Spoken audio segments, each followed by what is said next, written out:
apenas um projeto de intervenção dentro da escola.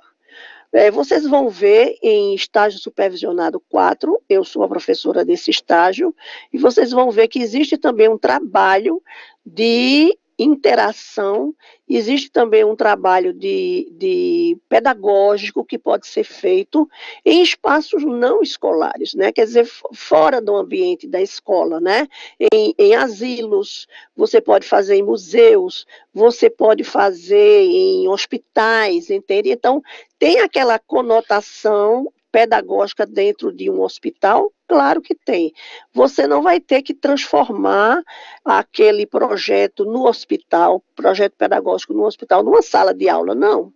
Mas imagina uma criança que está doente, que já está internada há meses, talvez com câncer, e ela não tem contato com outros colegas, né? Então, um projeto educacional ali dentro daquele hospital seria muito bom. Eu também acho interessante, querida, seria muito bom. Não precisa transformar na escola, mas faz tarefas, faz atividades lúdicas, um momento também de socialização com outras crianças. Então, esse pode ser um projeto de intervenção muito interessante. No asilo de velhos, olha, o que eu vou fazer no asilo? Se só tem pessoas já idosas, ora essa, você pode começar um projeto social ali. Vamos começar a fazer crochê, vamos começar a fazer, quem tem habilidades, né? Com cestinhos de vime, ou dobradura, ou coisas assim, ou vamos fazer uma aula de dança para aquelas senhoras e senhores, né? Ginástica, e tem tantas coisas que nós podemos fazer. Nós, como educadores, como pedagogos, precisamos ampliar nosso espaço de ação, né? Nossa ação dentro de vários espaços, e esse também é um bom espaço, o espaço fora do ambiente da escola, tá certo? Então, vamos ver. Quais são os 5 princípios que subsidiam a prática docente interdisciplinar? A humildade, a espera, o respeito, a coerência e o desapego. Vamos ver cada uma dessas. A humildade ante a limitação do próprio saber. Às vezes a gente está fazendo pedagogia e a gente acha que já sabe demais, né? Já conhece Vygotsky, já conhece Libânio e já conhece esse pessoal todo, eu já sei fazer um plano de aula, então eu posso resolver qualquer problema. A coisa não é bem assim, tá certo? Então a gente precisa ir, olha, de bola baixa. Não precisa ir a campo não, Leonice, de jeito nenhum, é fictício, exatamente. Por isso eu disse a vocês que era fácil, né? Então, perplexidade também, humildade e perplexidade ante a possibilidade de desvendar novos saberes, reconhecer limitações, ter coragem para superá-las. Você vai fazer um projeto, você vai fazer um estágio supervisionado, você tem que conhecer seu lugar como estagiário, você tem que ver e tem que ir para aprender, certo? É isso quando a gente quer dizer humildade e saber que você não sabe de tudo. Esperar é o tempo de escuta desapegada ante os atos não consumados. Quer dizer, você vai esperar e escutar. Você não sabe de tudo. Respeito por si mesmo e pelas pessoas. Às vezes eu sei que alunos, e eu digo isso que eu já tenho mais de 30 anos de experiência, aluno tira a gente do sério. Viu? Aluno tira a gente do sério mesmo, porque você não só tem 1 ou 2 como você tem em casa, talvez, né? Mas você tem 30, 40 numa sala, então aluno, então respeite, tira a gente do sério, então respeite a si mesmo, a sua profissão pedagoga e respeite o aluno como pessoa, tá certo? Respeite os professores, os estagiários, coerência entre o que eu digo e o que eu faço. Não adianta eu cobrar dos alunos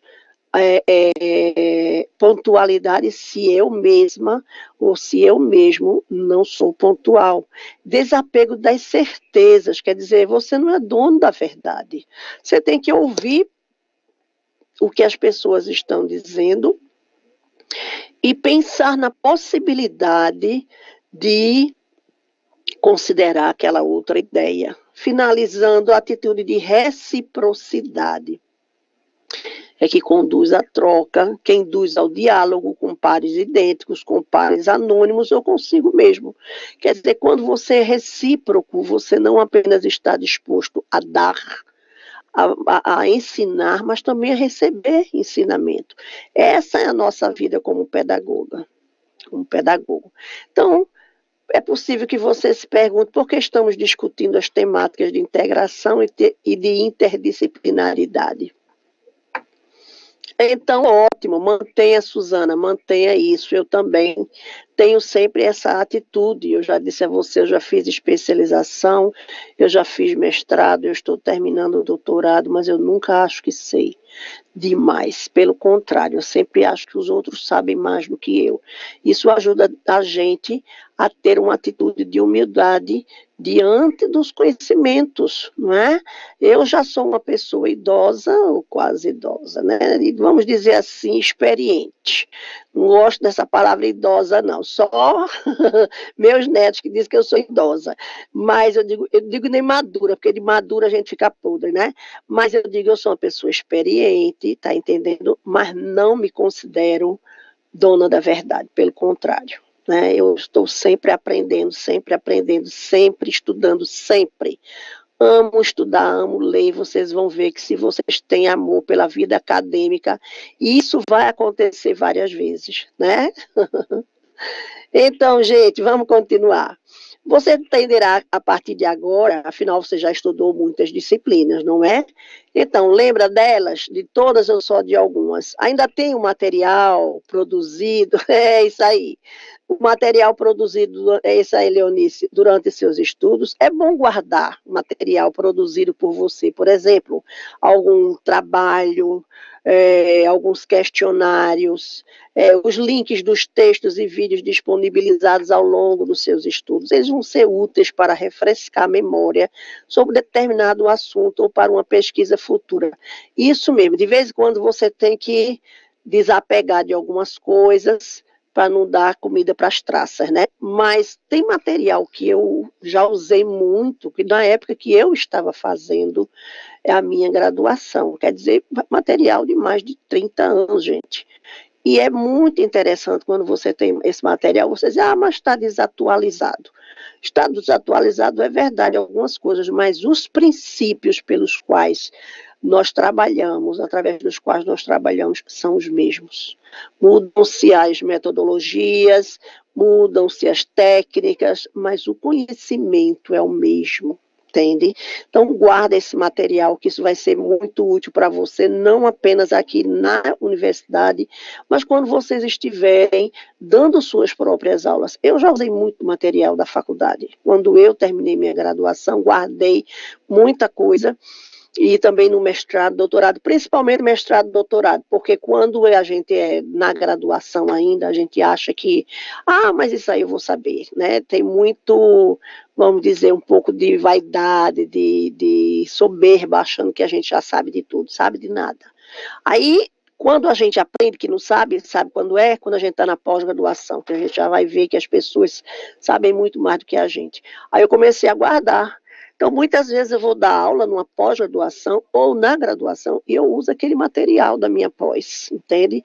Uso o material do meu mestrado, do meu doutorado, porque ele é útil ainda hoje. Tem coisas que são riquíssimas. Você não vai nunca conseguir. Nunca mais você vai conseguir aquilo ali, tá entendendo? Então, coisas que o professor falou, dicas, você anota. Isso é muito importante, gente, para você conseguir ter um acervo que é só seu. Compra aquelas pastas pode ser plástica, né, que eu acho que é mais resistente para traça, ou então aquelas de papelão, aquelas que são compridinhas assim, retangulares, né? Então compra ali, você coloca em pastas, ali você etiqueta, né? E aí você acha que não vai precisar nunca, vai. Certo? Bota etiqueta nas pastas, bota etiqueta dentro, bota etiqueta na caixa, né? Então, obrigada, Gisele. Então, coloca isso aí. Mais na frente você vai dar uma aula sobre tópicos integradores, já pensou? Como fazer um projeto de intervenção, e aí você vai exatamente naquela pasta. Olha, tá tudo ali. No dia que você for se mudar para outra casa, e você leva suas caixinhas com etiquetas. Boa tarde, Andréia. Leva suas caixinhas com etiqueta, com tudo que você tiver direito. Isso aí é uma riqueza sua. Um dia, quem sabe, você até manda encadernar, sei lá, né? Eu já estou viajando na maionese, mas é muito importante você ter esse material, coisas que você viu no decorrer do seu curso e que você não vai ver mais. Você pode comprar livros, você pode comprar e-books, você pode acessar muitos sites, mas não tem aquilo que você aprendeu. Aquilo que você aprendeu, aquilo que chamou a sua atenção, aquilo que lhe deu aquele insight, assim, né? Aquela descoberta súbita, tá ali nos seus registros, tá bom?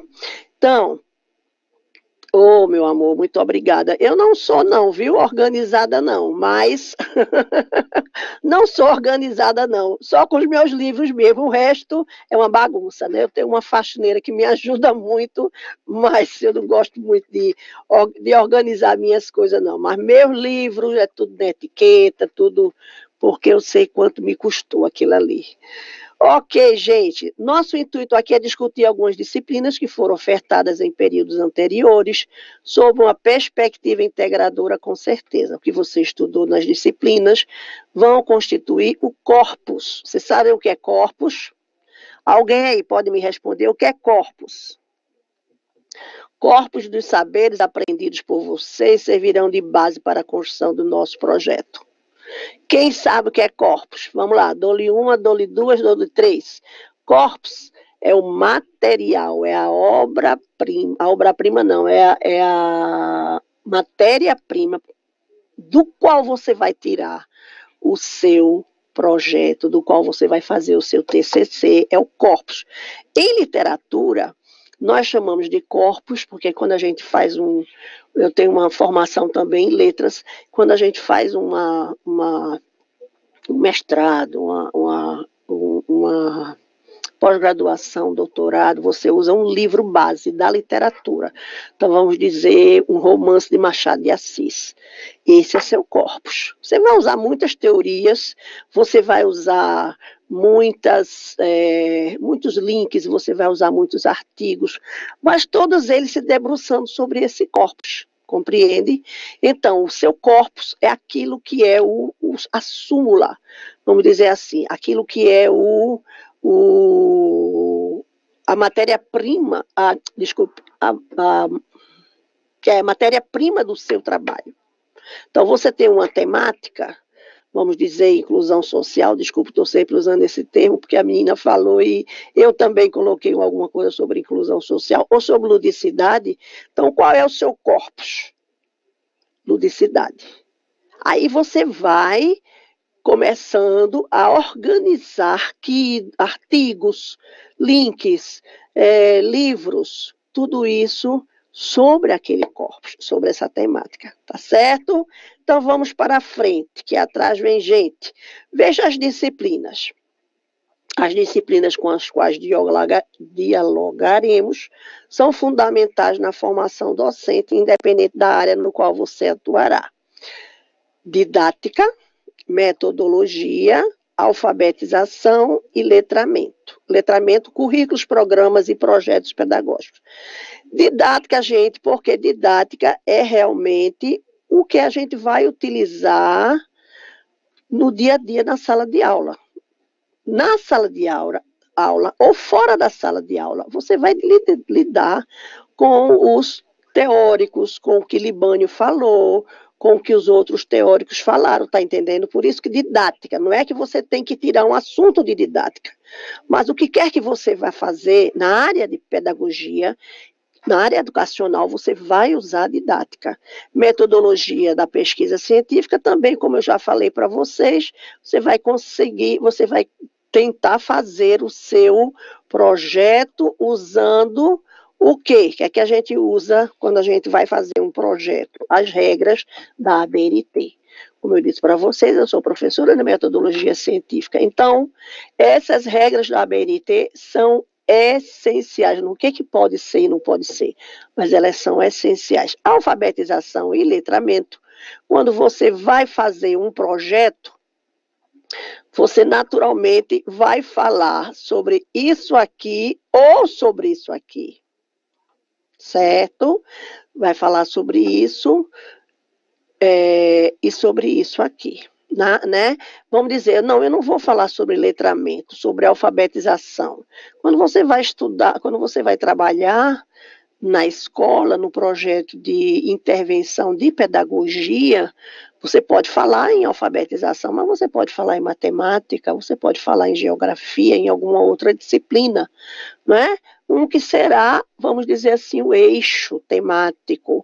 Ou você vai trabalhar em projetos pedagógicos, como aquilo que nós falamos agora há pouco, em espaços não escolares. Então, você vai trabalhar isso aqui, ó, diretamente com isso aqui, né?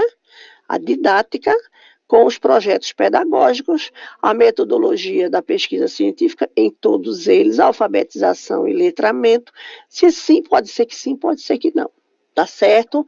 Mas independente das outras disciplinas, isso aqui sempre está atuando, né? Quando você vai fazer um projeto, pronto, exatamente, Leonice, trabalhar a ludicidade na alfabetização, tá entendendo? Então você vai ver que vai haver essa junção de todas essas áreas no seu projeto, seja ele qual for. Ok? Então, didática, só relembrando, tá? Já estamos terminando. Nessa disciplina foi que você aprendeu o percurso da formação docente, ao longo da história, bem como a refletir acerca dos novos pleitos que o processo de ensino-aprendizagem demonstrou nos últimos tempos. Assim foram discutidas as principais tendências pedagógicas: cultura escolar, democratização, acesso e permanência. Planejamento, objetivos, conteúdos, metodologia, processos e habilidades, competências e atividades, avaliação, recuperação da aprendizagem, foram outros temas discutidos nessa disciplina. Então, não tem como fazer um projeto integrador, um projeto pedagógico sem lidar com a didática, não é verdade?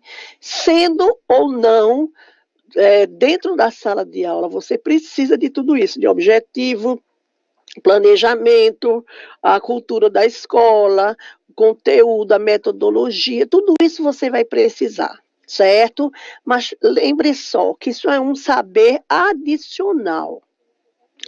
Não é que você vai fazer um projeto em cima da didática, não. Para isso você tem a didática.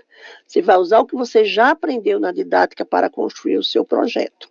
Ok? Metodologia científica, a linguagem acadêmica merece um destaque nessa nossa conversa. Então, você está num curso superior. Planejamento de aula, exatamente, Leonice. Então, e esse espaço reclama uma forma de expressão diferente daquela que a gente está acostumado a falar, até mesmo em sala de aula. Muitas vezes nós estamos falando na sala de aula, usando nossos termos regionais, usando gírias. Eu faço isso, tá certo? Eu faço isso. Por quê? Porque é a maneira que eu tenho de me comunicar com as pessoas, né? Não adianta eu chegar para os adolescentes de ensino médio, vamos dizer assim, e eu dizer, queridos jovens, nós hoje vamos aprender sobre a didática e as suas diversas teorias que tratam de vários elementos que nós precisamos para a sala de aula. Eles vão dormir, né? E eu vou ter que decorar tudo isso.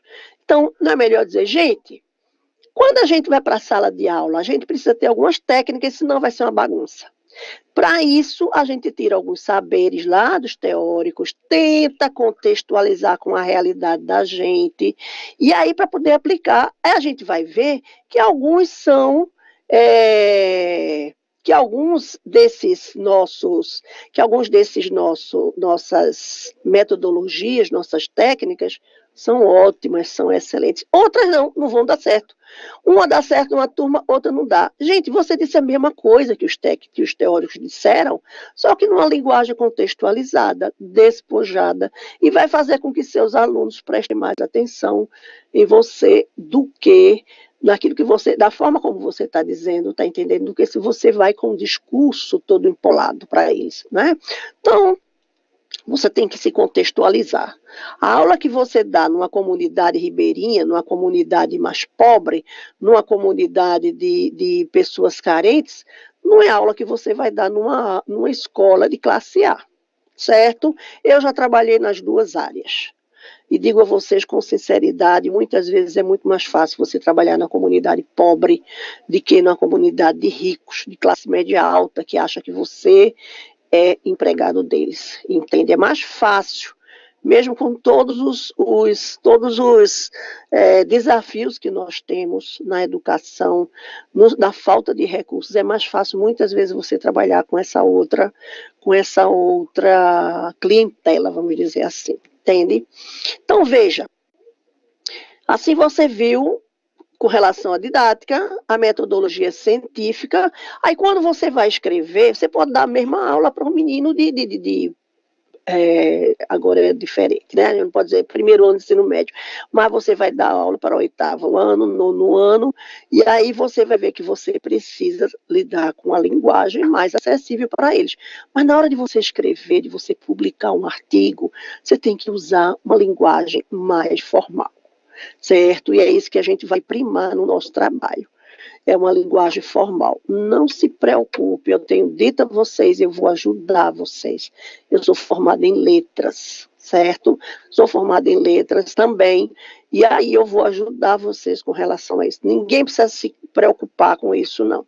Certo? Então, veja, seu interlocutor espera uma linguagem objetiva, olha aqui, sem floreios, que é isso? Sem muita frescura, desculpa a expressão, sem floreio, mas ao mesmo tempo cuidadosa, né?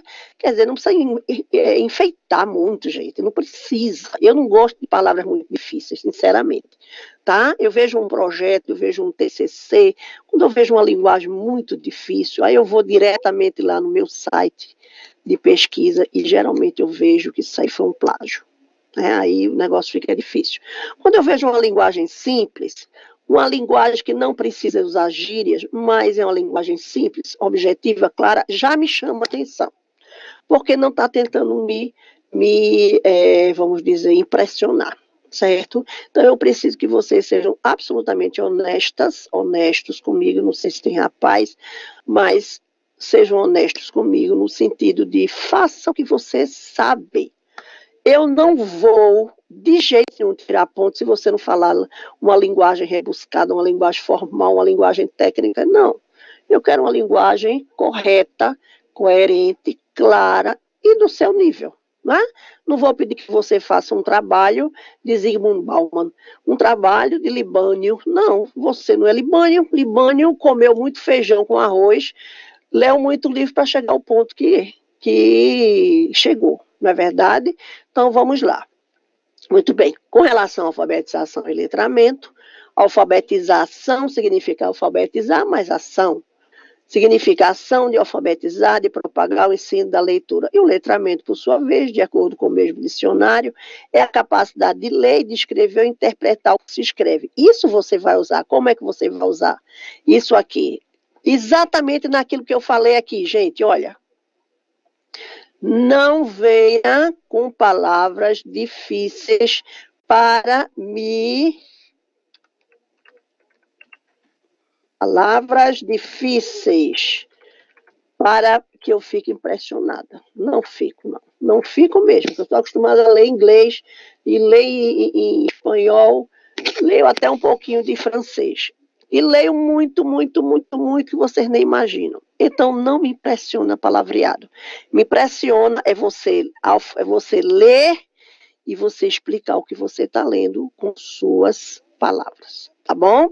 Então, vamos ver. A última disciplina que vai fazer parte desse agrupamento é currículos, programas e projetos pedagógicos. A disciplina visa refletir principalmente sobre o conceito de currículos, a história das disciplinas escolares, diálogos e conflitos na organização do currículo e sua importância nos projetos pedagógicos. Então, a gente chega num momento crucial da nossa conversa, da nossa primeira web. São muitas indagações, eu acredito, que vão surgindo ao longo dessa web, mas eu tenho procurado ser honesta com vocês, dizendo a vocês, não vai haver dificuldade, tá certo? Se vocês fizerem direitinho o que eu estou dizendo, vai ser feijão com arroz. Então, como é que a gente vai articular essas disciplinas? Já expliquei. Didática, porque você vai usar didática em qualquer projeto que você vai fazer, você vai usar aquilo que você já sabe. Metodologia científica também, a linguagem tem que ser